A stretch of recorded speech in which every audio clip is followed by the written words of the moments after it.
In my presentations about various solutions to alleviate world hunger, I've talked about various programs like school feeding programs and maternal child health programs. I've talked about food for work programs or food for asset programs. And there's one in particular that I'd like to give you an example of sort of as a case study approach. And this is in the case of Nepal.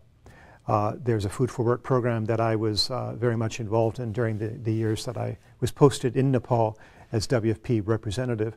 And I think it's one of the best examples of a food for work program that might help you to understand best how these programs work. So, little introduction to Nepal first off.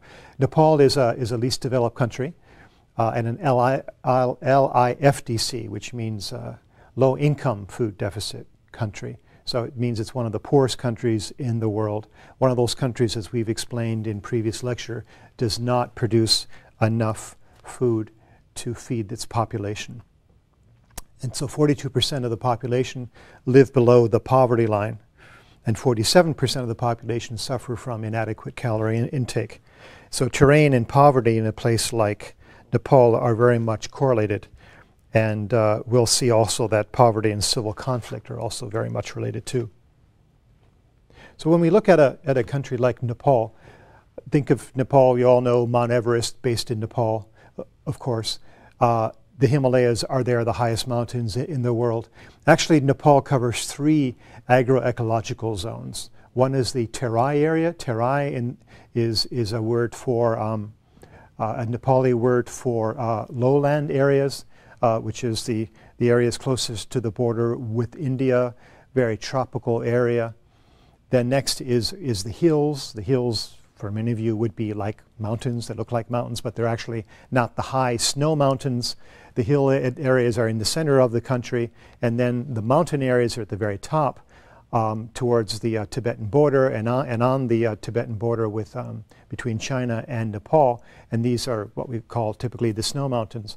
And I know for me, at least, I was very surprised at the number of people who live in the hills and mountains, many more than you would expect if you think of the Rocky Mountains in the US and Canada, where at the very high altitudes, very few people would normally live.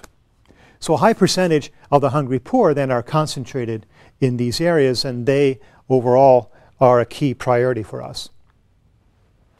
This map gives you a good idea of the way the country is set up. The lowland areas, as I mentioned, here at the bottom, and then the mid area, the hills, so-called, and then the higher mountain areas here. So China's here, Tibet, and then India here, and so there's these three zones as you go up. Again, as you've learned, we typically will look at a composite vulnerability status of these districts. In this case, are like states or provinces in other country. We would apply vulnerability assessment mapping to understand how vulnerable the population is and why. The indicators are listed at the bottom here of the map. Per capita food availability is an obvious one.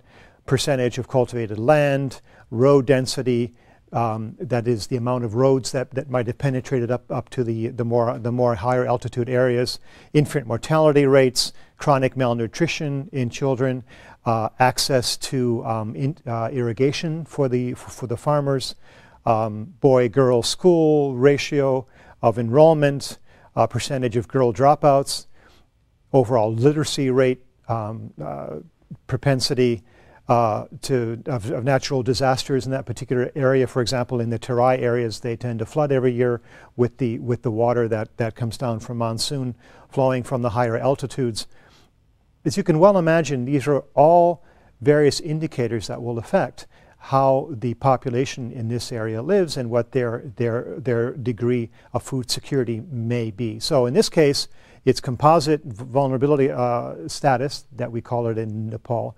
And based on all of these indicators, we then characterize the country, these 3 different levels. So high would be high levels of vulnerability for that population.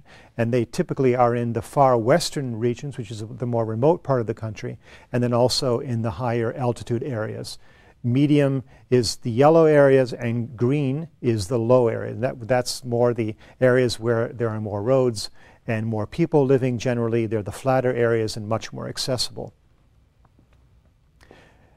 This map then shows you the road penetration overall.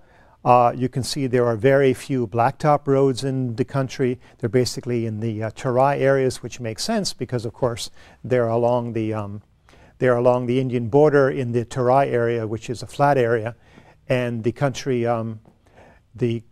has had major problems being able to afford and maintain road penetration up into the more remote areas, the hills and mountains, and of course road penetration is an absolute necessity and prerequisite for food security, especially in areas where sufficient food is not produced itself. It has to be transported. The market needs to penetrate.